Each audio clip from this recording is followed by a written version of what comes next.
everybody. Welcome to the Hallmarkies podcast. We are really excited to be here today for a special bonus episode. We are going to be talking about a movie that involves sort of the Bachelor type thing. So we thought, what would be more perfect than to have two of our podcasting friends, Amy and Haley from the Bachelor RHAP Up podcast, on our podcast to talk about this film, but also the show, The Bachelor, and their podcast. So we thought it'd be really fun. And I'm film critic Rachel Wagner, and Amber is here today. Hello, everybody. Yay. And Amy and Haley, thank you so much for coming on our podcast. Thanks for having us. Yes. We're really excited to be here. One of the things we bonded over when we first met was our love of a good rom-com. So this feels perfect for us. Oh, this is great. I've been wanting to have you guys on for quite a while, so I'm so excited that this worked out. And so I wanted to ask you first, how did you two meet, and how did you end up doing the podcast? So random. Yeah, I'll go for it. So we met through Rob Has a Podcast. We both listen. We're both long-time Survivor fans, reality television fans in general. And so it was a long, long time ago, probably, 7 or 8 years ago by now. And it was before the Rob Has a Podcast patron group. It was the Rob Has a Podcast interns. And so we were in this Facebook group, and every week either Amy or I would post about The Bachelor, and we'd be the only ones to respond about the show. So then we ended up just talking about it in general.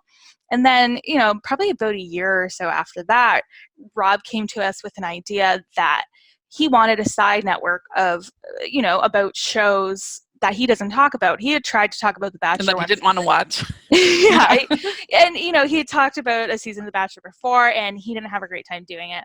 But there was a need in the market, basically, for this to be talked about. I believe we were one of the first, probably within the first 3 or 4 Bachelor podcasts to come around. Now there's tons of them, so we're just white noise. So we've been doing this for almost 6 years now. Wow. Yeah. That's incredible. Congratulations. We truly cannot believe it. We often... It's Andy's season, right? We started with Andy's season. Yeah. We started with Andy's season. Now we're here, and we often say, God, we cannot believe that we are here this far along. That people still listen to us. That people want to listen to us.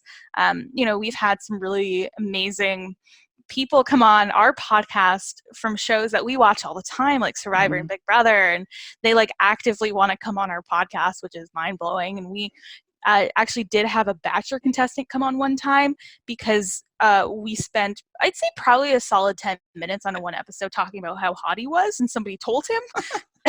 And so we became friends with him. But yeah, it's been a pretty wild ride for us, and I don't think either of us can still believe it to this day. Mm-hmm. Yeah. That's great. And you've been able to keep both of you invested that long is really a huge accomplishment. That's great. I know I speak for myself that the podcast is the only reason I'm still invested in the show. It definitely keeps us tuning in on time each week. Some seasons are more exciting than others, and we do a draft at the beginning, and that keeps us more invested and following along as well. So that's great. So do you have, why do you think that the show, The Bachelor, has remained so popular for so long?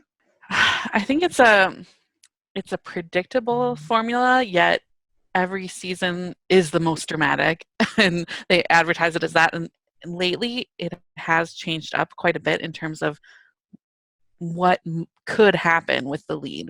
We've seen them switch their mind, and even after, late in the game, when producers thought in Ari's season that he picked somebody, and the show started airing, and he changed his mind. So spoiler alert, Colton jumped a fence, and it's what was that about? And there's just been, now they leaned into the drama and the kind of the possibilities of letting the lead or outside factors impact the show rather than just kind of how it started out. Just someone finding a wife, finding a girlfriend, finding someone that they would stay with for, a few months. So, yeah. Now, do you think that Jason Mesnick is to credit with this, or do you think Brad Womack is to credit with this change in the well, you don't have to pick the girl? I think Jason Mesnick, because he's still with the person he was his second choice. Yeah. And Brad Womack, they invited him back for a second season, but I don't think they loved it. The audience didn't love his decision. So, and they didn't love Jason's at the time, but I think over time, and they loved, you couldn't stop talking about it. So I think it was the Jason season that changed it up for producers. Mm-hmm. Cool. Yeah. Yeah. Do you have a favorite season that you liked the most? Gosh, I think I have some fond memories for both Ben seasons, actually.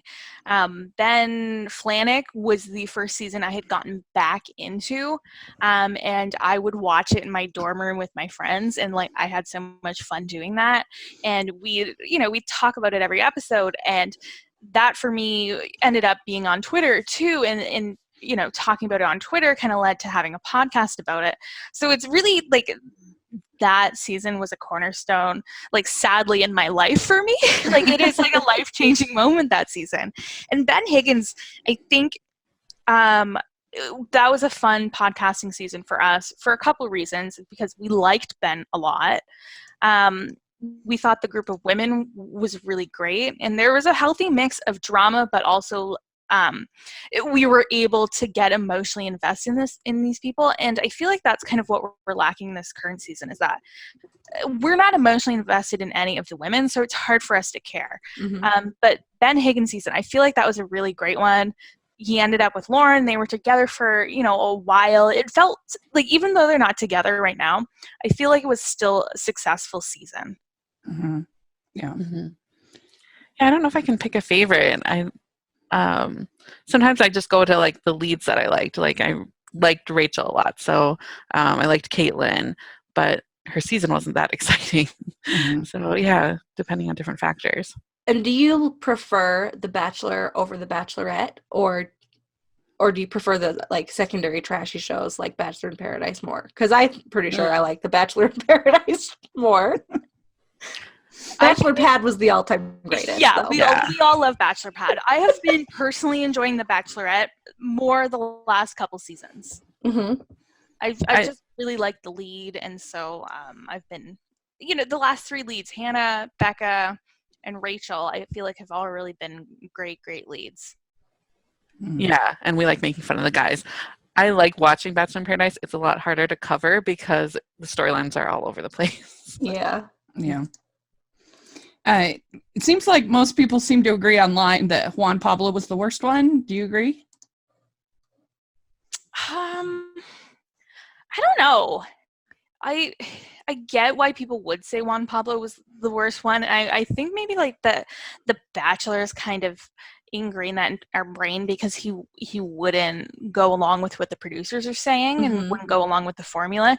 So I think the Bachelor producers have tricked us into believing that Juan Pablo was the worst Bachelorette when maybe he actually wasn't. Mm-hmm. Yeah, I still feel like Brad Womack was the worst. I might throw Jake Pavelka up in that, Ooh, that too. Jake is a great answer. Worse for different way in different. So, without getting too into it, how you felt about this season? We're going to air this before the finale. So, have you enjoyed the season? You think it's been a good one? I haven't been loving it. Yeah. And I think a big reason of that is that it has been very hard for me to be emotionally invested in any of the relationships because I feel like we're not learning anything about the women. So therefore, obviously, we're not getting emotionally invested in people we don't know.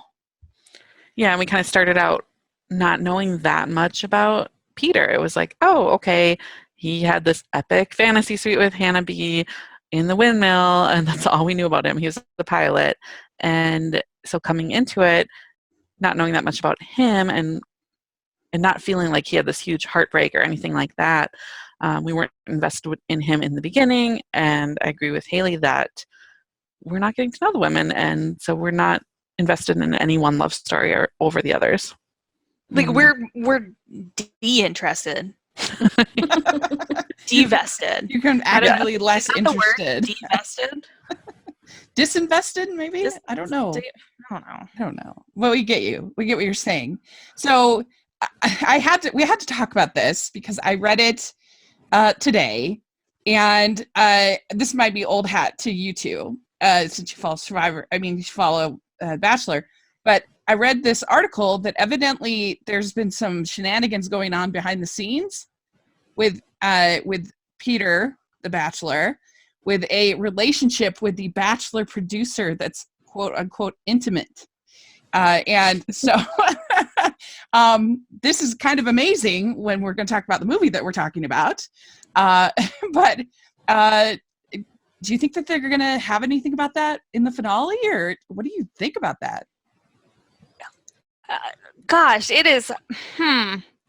I feel like they, in the past they've actively shamed people for any relationship with a producer. Mm-hmm. So this is not the first time that one of the Bachelors, not the lead, women both times. I feel like. Yeah. Oh, okay. And we do know how much the Bachelor loves shaming women for their choices compared to the men. Right, but right. Yeah, I mean, because that would be an epic finale. It seems like to me. I feel like that would have been hyped up more if it were the case. Okay. Yeah, I think it was internet sleuths, and the story was really big for a little bit, but it's died down this past week, I think. Oh, has it? Okay. Yeah. So I would love to see it, and especially ties into the movie we're going to talk about. But yeah, it's kind of like there was a rumor that he got somebody else pregnant for a while. There's a rumor that Hannah B was coming back. So then there were pictures of him with this producer. And then when I first was reading about it, I'm like, yes, this is what's going to happen. Yeah. But now I feel less likely that that's what's going to happen. I would still like it to happen, but yeah, because I just read this today. It was an article I read today. They said that Chris Harrison said that it was an intimate relationship. And, I didn't see that part. Yeah, and that Harrison said, you spend that much time together, we all get close. Sometimes those lines get blurred. And so, and then there's also a quote from Harrison where he says, the only rules are Peter needs to have the best opportunity to find love, or whoever the Bachelor or Bachelorette is. If something were to mess that up, then we would try to step in and we would help. I feel like Chris is just playing into it because he has the tendency to do that kind of stuff. Oh, yeah. But yeah, so that would be a really entertaining finale, but you're probably right. That wouldn't be very nice to the girls, probably. No, but like, do we care that much? Yeah. I don't. Well, we'll have to see what happens. That's going to be interesting. So very good. All right. Well, let's start talking about our movie. So the film we're going to talk about today was originally on ABC Family.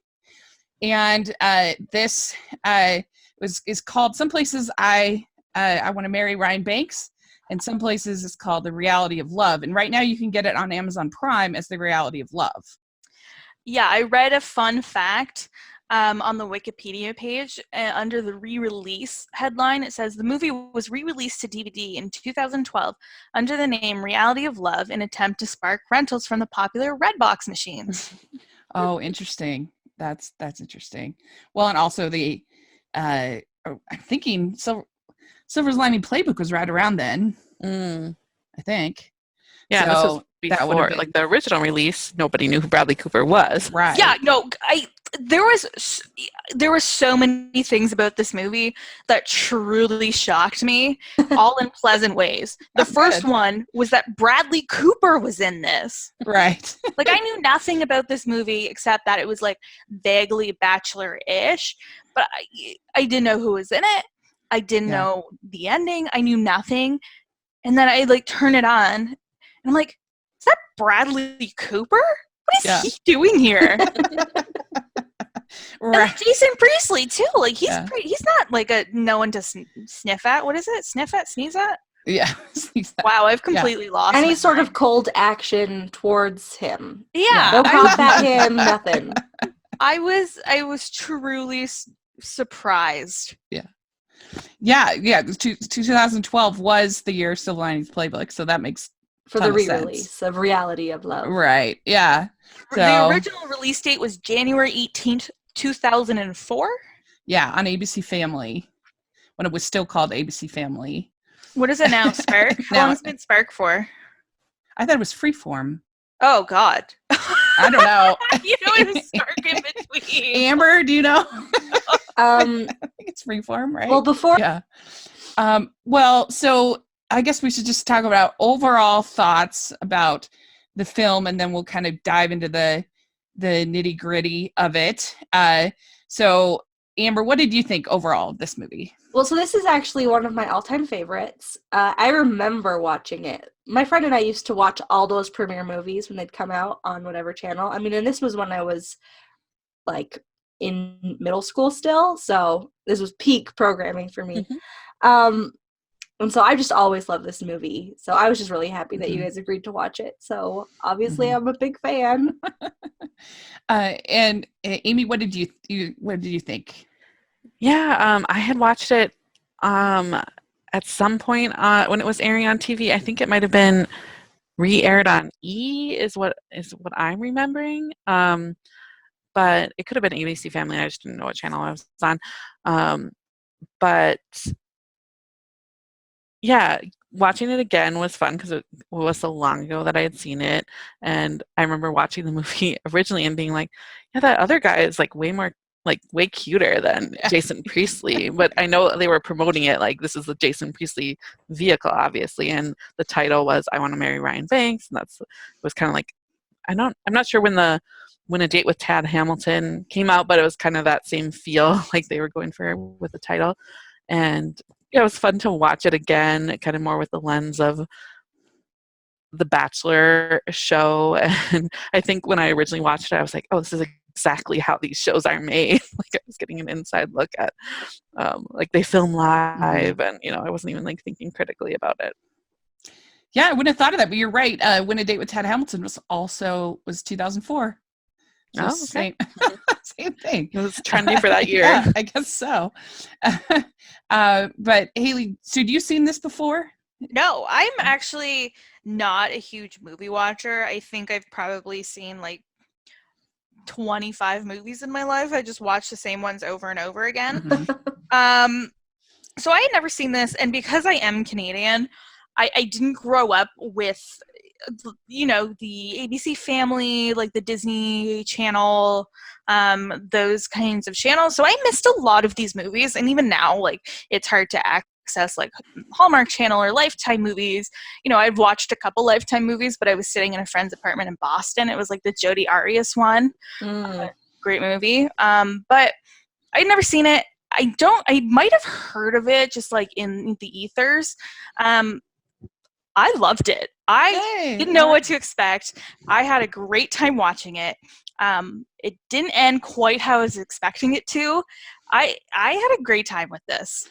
Oh, that's great. Yeah, I really enjoyed it as well. I'd seen it before, but it'd been a while, so it was fun to revisit it. And yeah, it's a really well-paced, I think, this kind of TV rom-com. I think you really get invested in their relationship just through like little things that they do, like little times when you see them touching or when you see them looking at each other. I think they do a good job of kind of building that tension, the romantic tension. Mm-hmm. And there's lots of parts that are ridiculous, but I'll be curious to talk to you. Maybe they're not that ridiculous. I don't know. I'm not as invested in that world. But it was all in an entertaining way. I liked all the side characters and so yeah, I really enjoyed it. So, all right. Well, it starts out. But wait, I have to ask though, Haley, when you say it didn't end the way you thought it would, what did you think was going to happen? it's not that it didn't, like, I expected Charlie, spoiler alert for those who haven't seen it, I expected Charlie and Bradley Cooper to end up together based on like what was going on halfway through the movie. Mm-hmm. But I didn't expect for the show in itself, Ryan Banks is like, yeah, I'm picking Charlie because that's what everyone wants me to do. And he gets down on one knee and he's like, Charlie, will you marry my best friend? And I was like, what? No. Yeah. Freaking out. I did not expect that. I really, like, that was like an ultimate movie twist for me. Yeah, I could have seen him just showing up at her house, or you know what I mean, like months later or something like that. But it did make for a pretty epic finale. Yeah, I was like, everyone's in on it. Ryan Banks is happy now, like after he was so pissed, and like all production's like into it. Like I was like, what? No, what? Yeah. So this stars Jason Priestley, Bradley Cooper, and Emma Caulfield Ford in the lead roles. And you have the beginning, the very first shot of the movie is them. It's a flashback scene with them arriving in California, and they're gonna get all the chicks with their. I like that their decision for de-aging Jason Priestley was to give him a mullet. Yeah. Well, as we all know, he did have a mullet. Yeah, it's true. It was funny. And and so you see this whole sort of backstory of basically Jason Priestley's character. They're at a club, and this woman named Elisa finds them at the club and says, "Hey, you're going to be a star. You're going to be a big movie star. Who's your agent?" He's like, "Bradley Cooper, come over here." That's exactly how it works in real life. Yeah, I think that's accurate. To clubbing in Hollywood, I think. Although, to be fair, I think that is how you get cast on Big Brother. You're the one. Yeah. I have heard that for like Amazing Race in particular. It seems like that people get cast in gyms or in bars or in places like that. Yeah. But and he also had to change. He had to come up with a story, just to get the chicks. Like, not having a plan wasn't working. So saying you're an actor was gonna. That just would do it when like everyone is a struggling actor in LA. Yeah, I did. I mean, I think that someone would probably want to see your acting before they name you a movie star, but maybe not. What do I know? Right. A great audition, I guess. Yeah, I mean that part. He was really dancing at that club. I guess. And then we flash forward. He's a big star, movie star. She totally called it. And I kind of loved little things like the posters that they had with him. Like there's Decatur, and then The Lost Temple, and then Journey of Flight 107. You're either flying or dying. And then later on the bus they have him in skeleton, and there's a quote from some critics as a masterpiece. So I mean, we're talking this guy. He's a big star. This is Robert Downey Jr. Of his day. Right. And did you think he pulled that off? What do you think, Amber? Do you think Jason Priestley sold the big star? I mean, sure, he was fine. Yeah. But everything in this movie owes its entire goodness to Bradley Cooper. Yeah. Because he just sells everything. He's such a star. Like, it makes so much sense why he's so famous now. And Jason Priestley is not the most famous now. Right. Yeah, that's fair. Yeah. Were you guys, did you see Stars Born? Yes. No, absolutely not. Amber probably wouldn't like it because it's sad. Yeah, I Star Born refuse. is 'Cause not I know for- how Stars Born's end. I didn't watch it. I loved it. I thought it was so good. You know what? And it's funny, whenever Shallow comes on the radio, Oh. I immediately turn it. So I didn't know for a very long time until I heard the whole song, like honestly, like year after the movie came out, there's like a part where they go like shallow la la la la la la, and I was like, really? That's the song? I just thought it was just not fantastic songwriting, although I'm not a songwriter, so who am I to judge? It had a catchy hook. That's all that matters these days. But anyway, yeah, so he's a very talented actor. There's no doubt about it. He can pull off the romantic comedy type things with your movies like Silver Linings Playbook. He can do the more intense stuff like American Sniper. Then you have his character in and him directing in A Star Is Born, which is pretty impressive, I think. Mm-hmm. And so yeah, that it's kind of fun to see kind of where he's starting out. Now I'm here. thinking about it, I think I might have only seen him in The Hangover. Oh yeah, the first one. You know what? I might have seen all of those movies.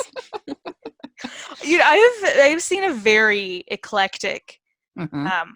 25 movies. Yeah, it's that one that you watch over and over again. It's The Hangover. No, that I feel like I've only seen all of those one single time. Good. So basically, he's gone from the A list to the B list in a year. So this is not good. This is bad. And his stock is dropping, the agent says. And he's lost the I think it's Julia Roberts Yeah. role. And because he's given the tabloids too much fodder. He's too crazy in his social life. Yeah, he just doesn't make a convincing lead anymore because of what a playboy he is. Yeah. I don't even know. I feel like if this movie were to be made now, it would be like Jason Priestley would be playing himself and you'd like lean into that more. Uh-huh. Like, yeah. Oh my gosh, like, did it's not you fun anymore. Did you guys see the 90210 reboot thing they tried last year? Of course not. Oh, it was No, it was so bad. It was. I mean, I admire them for trying something different because they were trying to be all meta, of like them as the actors that were like commenting on their fame, and it was a train wreck in my opinion. That feels yike to me. Yeah, it was so bad. I am very much in the camp of leave nostalgia in the past. We enjoyed it in the past for a reason. If you want to go back to it, go back to it. But a lot of these stories ended when they were supposed to. Yeah, and they had it was like half fiction because they had different names, but then they were like commenting on their past roles. It was terrible. Don't remember it. We'd like to take a second and thank our sponsor for this episode of the podcast. They are a new sponsor, which we're really excited to work with. They are Sundance Now, which is a really great streaming service created by AMC Networks for people who appreciate thought-provoking storytelling and fresh perspectives. If meaningful shows are your escape, then Sundance Now is the destination. And if you go right now to sundancenow.com, you can get Sundance Now for free for 30 days. Use promo code Hallmarkies. And there's a lot of really great programming. So after you finish kind of watching maybe your more silly programming like the Bachelor or what other shows you like, check out Sundance. You can get true crime series, dramas, thrillers from all over the world. Their original series, Mafia, State of the Union, and The Cry have received international praise and awards. I was really pleased to see they had the latest version of Wuthering Heights on the service, and so I was able to watch that and enjoy that. They have a whole bunch of different shows that people like. There's all the kind of curated content and movies, and I just attended the Sundance Film Festival, so it's really nice to be able to see some of that kind of enlightening, independent, fresh content that you don't get to see other places. So Sundance Now is available for as low as $4.99 a month, which is an unbeatable price for award-winning content. Start streaming your next obsession. Try Sundance Now free for 30 days by going to sundancenow.com and use code Hallmarkies. That's sundancenow.com, code Hallmarkies for 30 days of free streaming. So that's a really great deal, and enjoy some great programming.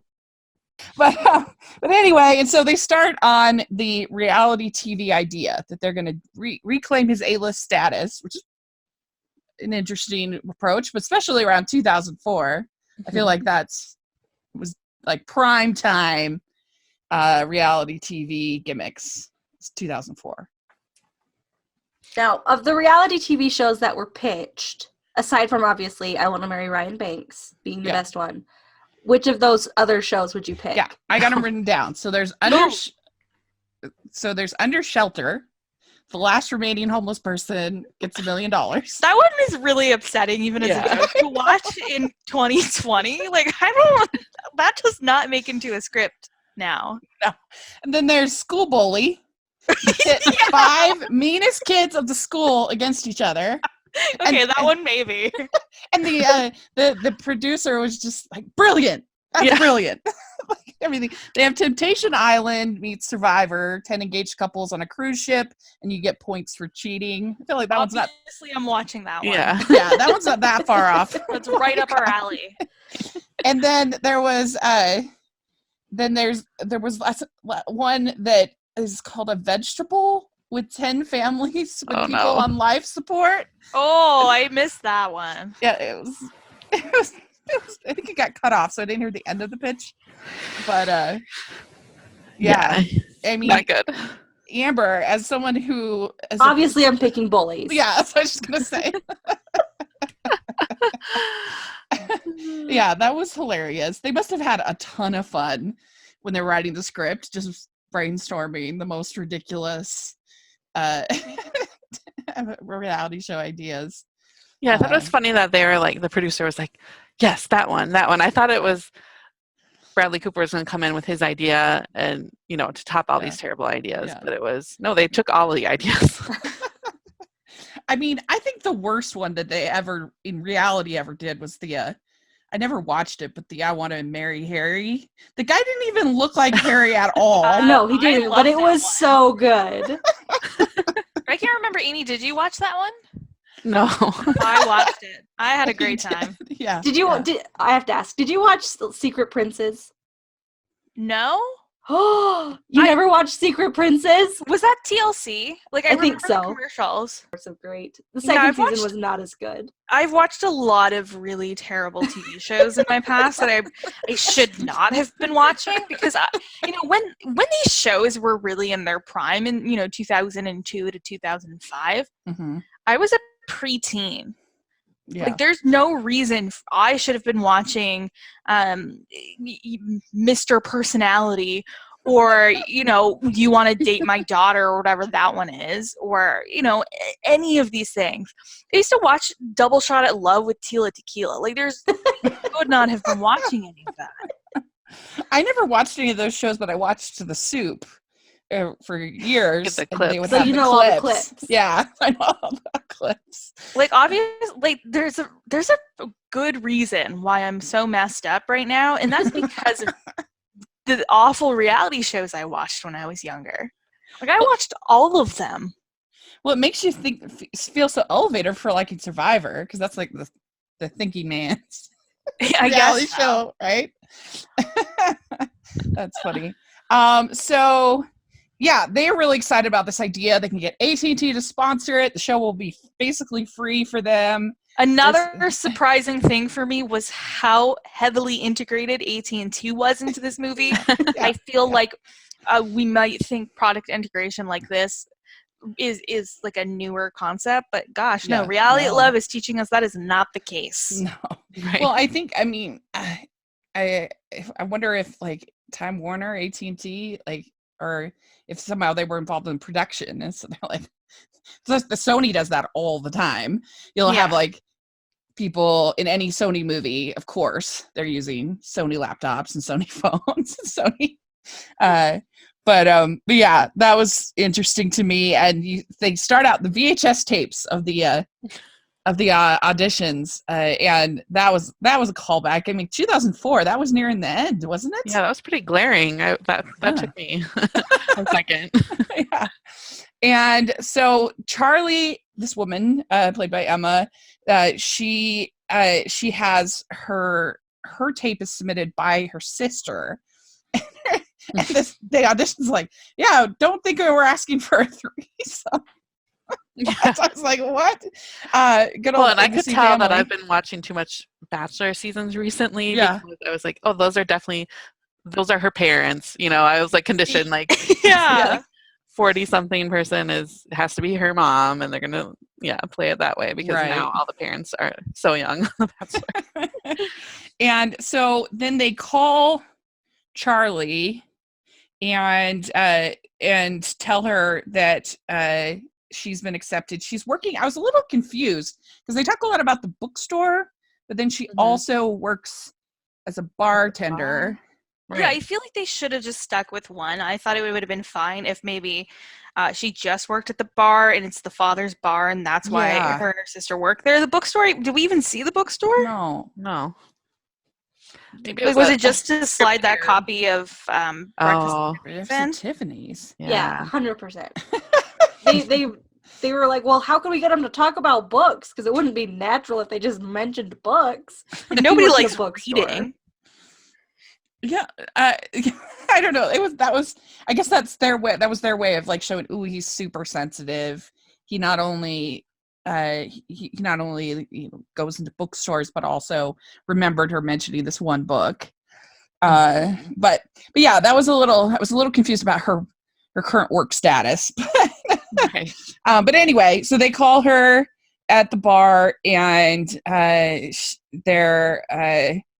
they ask Charlie how many I guess is that a little later that they ask her about just trying to get a feel out of your vibe and to know how many men she's been with. That was a little later, right? Yeah, they're interviewing her.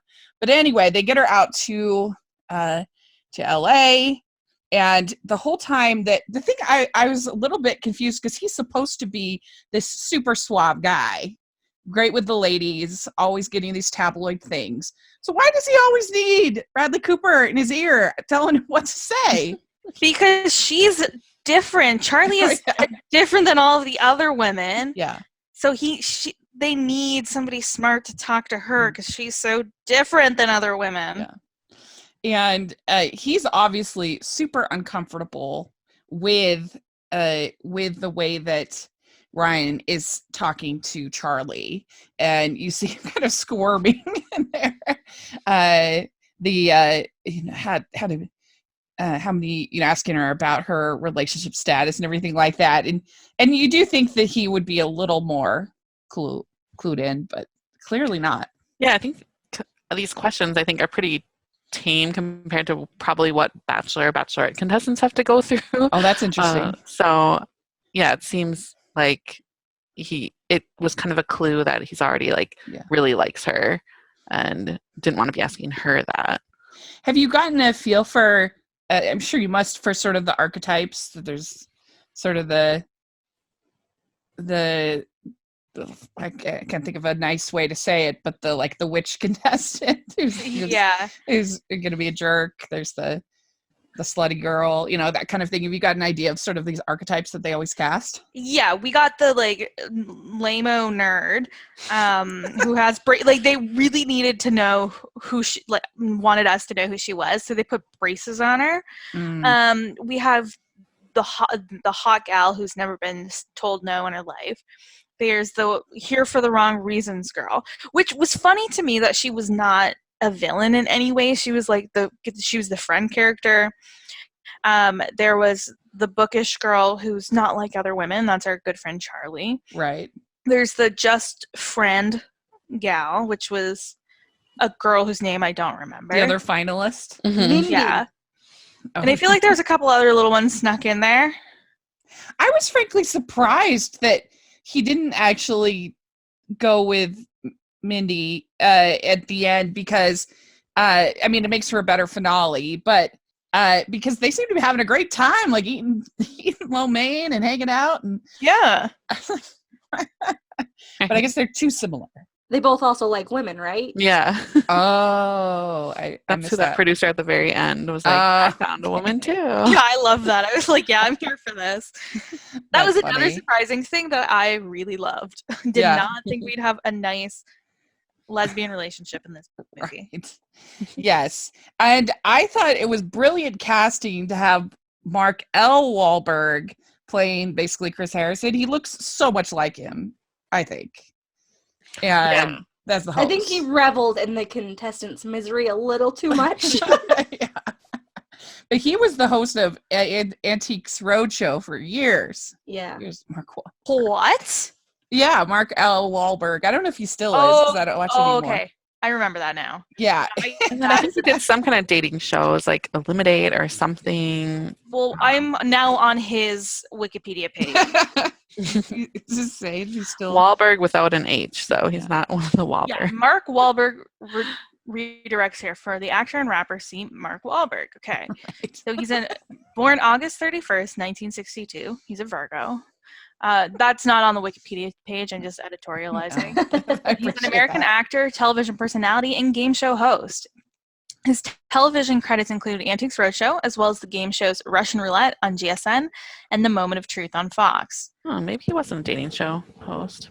What's the Moment of Truth? I don't know. Yeah. Is that what I'm thinking of? It's an American game show based on the Colombian Nada Más que la Verdad format, Nothing But the Oh. Truth. Contestants Oh. answer a series of 21 increasingly personal and embarrassing questions to receive cash prizes. So his career is flourishing. That's good to hear. That's good. But he's hosting the new Temptation Island, right? Oh yeah, look at that. He is the current That's host what of it Price is. is Right live traveling game show in Temptation Island on the USA Network. And Here's a fun fact. The only show I've ever gotten any screeners for is Temptation Island, but they don't work in Canada. Oh, no. That's funny. Yeah. So the big difference between this and The Bachelor, as far as show concept, well, one of them is they're supposedly doing this live, and supposedly the viewers are selecting who gets a key to Ryan's heart. I hate that aspect of it.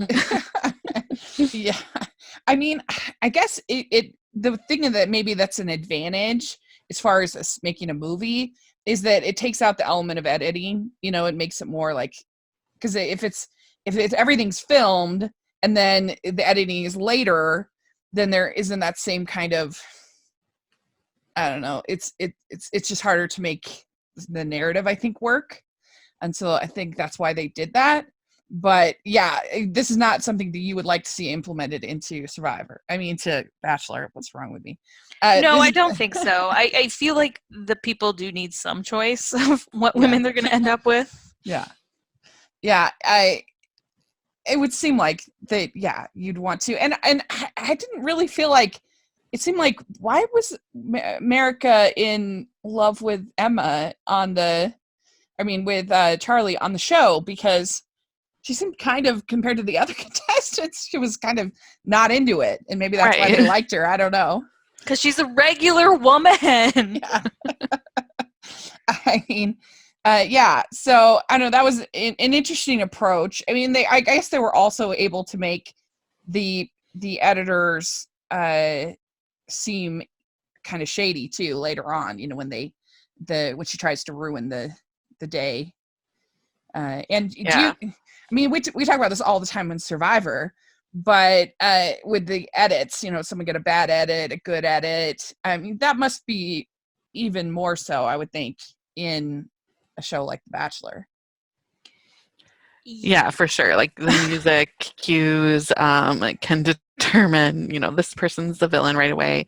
It could be something for really benign, but you can just really tell who the villain is.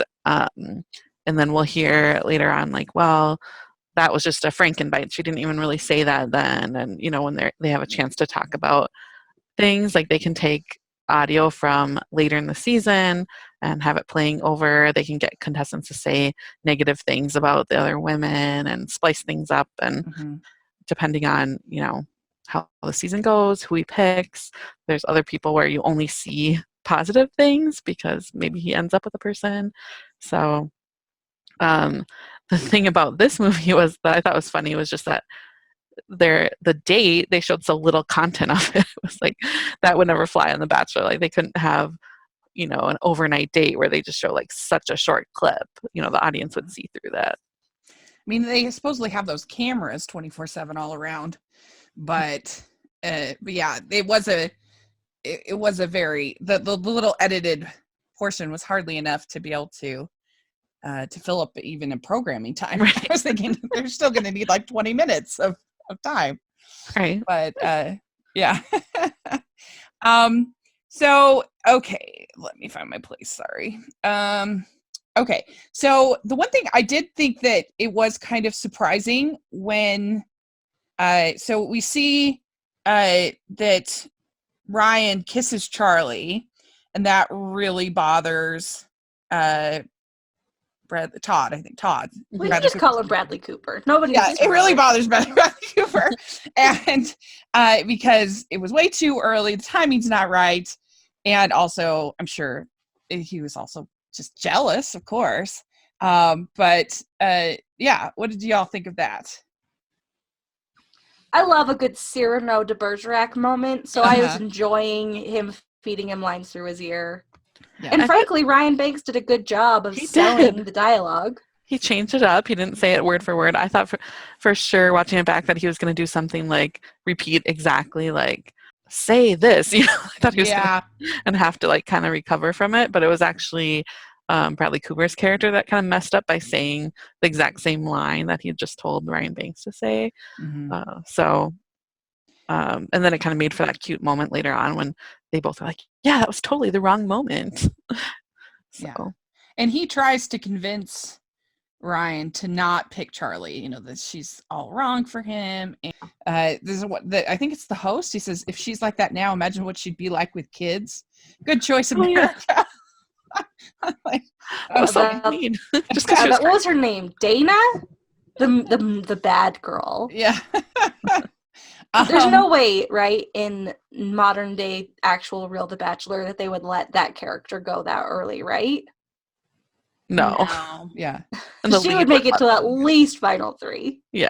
Definitely. Do you think, so do you think they basically tell The Bachelor and The Bachelorette, like, pick this one over, you know, at least in that beginning stage? We want you to definitely. They top 12. We call them the producer roses or the producer picks. They definitely say, hey, you need to pick these couple people. I'm sure that if they really didn't want the person to be there, they could say no, but it does happen that the producer definitely does get some say, especially in the beginning. Mm-hmm. Well, and so Charlie ends up kind of getting onto a little bit of what's going on, and because there's the whole, it's just getting a little bit awkward about when she tries to ask him about Ryan about his like life plans and this things. So she starts to get kind of onto it, and then you have a whole scene where Charlie's sister and brother-in-law have their own little date, which was cute, I thought. Just like, I don't want to be out romanced by this whole thing. And so then Emma comes up to Bradley Cooper and asks him out on a date, basically, and says, we're going to avoid the cameras. And he says to her, I've never had anyone pay this much attention to me on the date. Yeah, really believable. Hot Bradley Cooper. Yeah.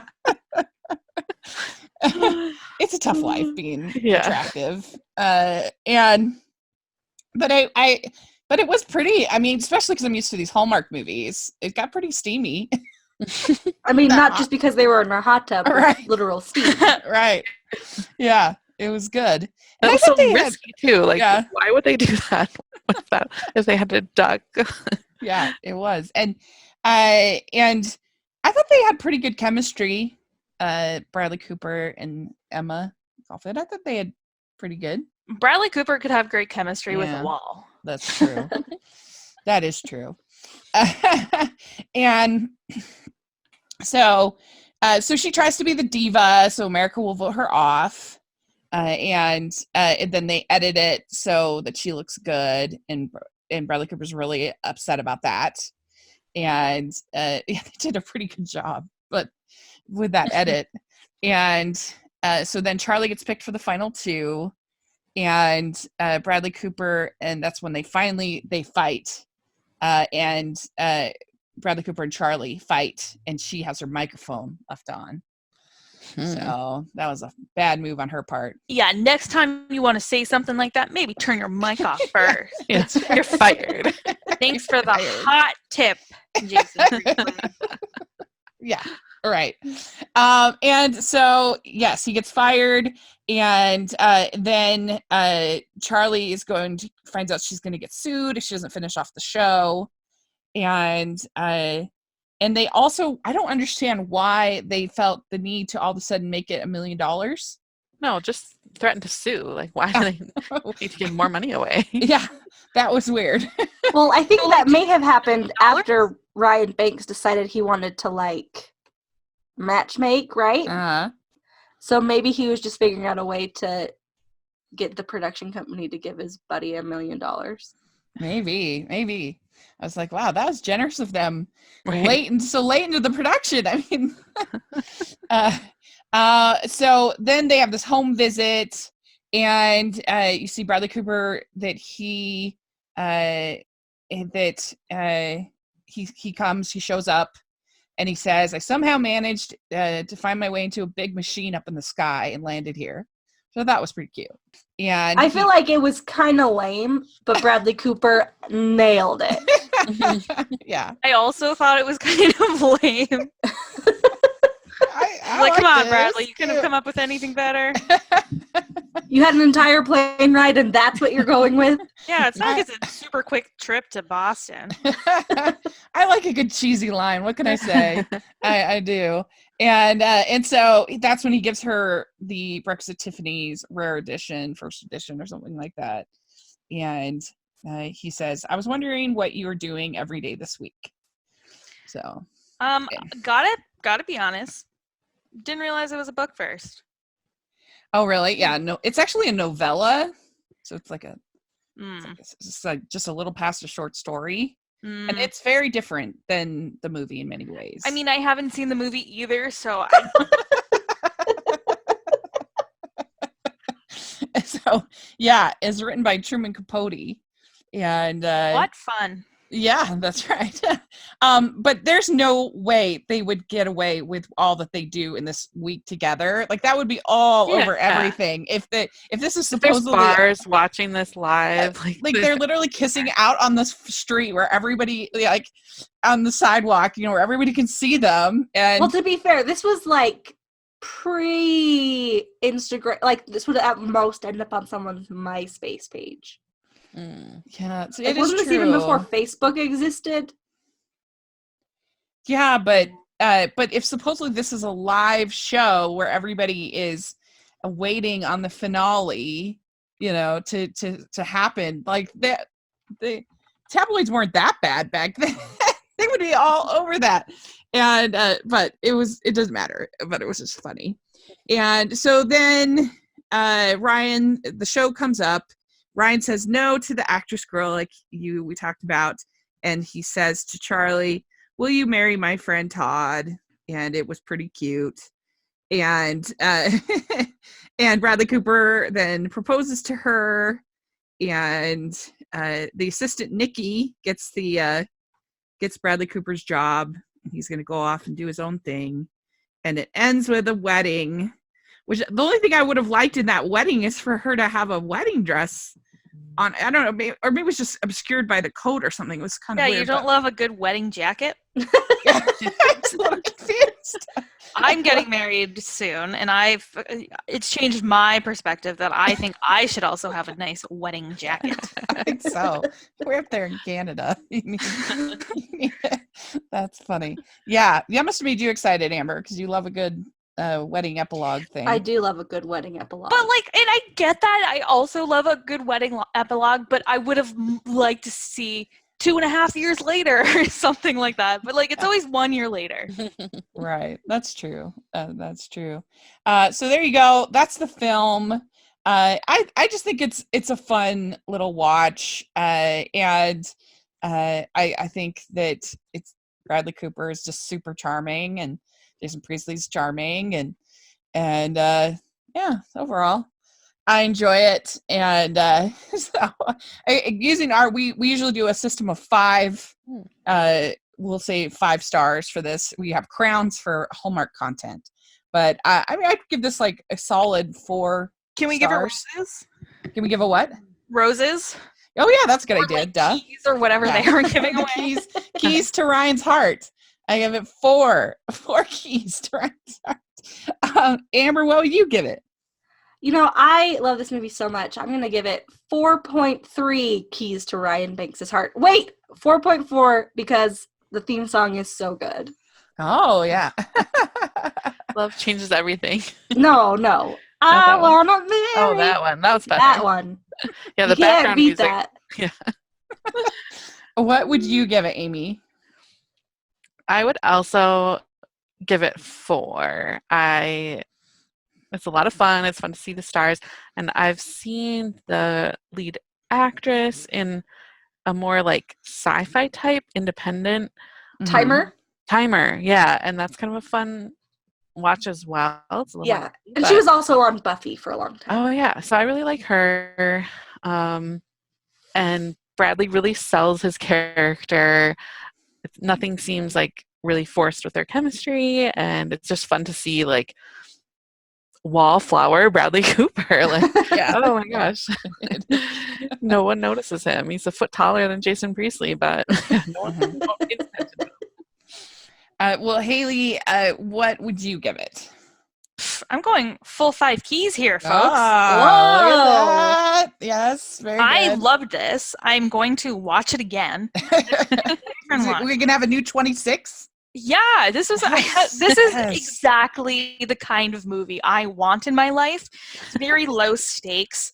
No one cries. There's a little bit of Canada content. You know, it was fun. It was cute. I think it's what I want from a movie. I think they probably filmed it all in Canada. They did, Why else would according they go to to Victoria, right? Wikipedia. No, actually, I looked that up on IMDb. Oh, Yeah. okay. I was like, I'm pretty sure this is all in Canada, and I was correct. Like 99% of the time, TV movies are always filmed in Canada. It's like, It's a great choice. if you ever need that for trivia, go with Vancouver. You'll win most of the time. Awesome. So, well, very good. This was really fun. I really enjoyed talking about this movie with you guys and getting a chance to have you on the podcast. And so where can people find your podcast? And if you have individual social media you'd like to share? What about you, Haley? So you can find our podcast at robhasawebsite.com or on any app of podcasting listening that you use. Great. Yeah, so it's RHAP Up, so it's spelled RHAP. And yeah, it was so fun to be here. And do you have personal social media you'd like to share? Mine's so short. I just do Twitter. It's at RHAP Recapper. Okay, great. And you can follow me on Twitter and Instagram at @strong_. You can also check out my blog, strongtakes.ca. I talk about, a bunch of different things, what I've been watching this week, books I've been reading. I put up a post today about what I got at Trader Joe's this weekend. That sounds fun. We'll put all that in the description section for sure. And Amber, how can people follow you?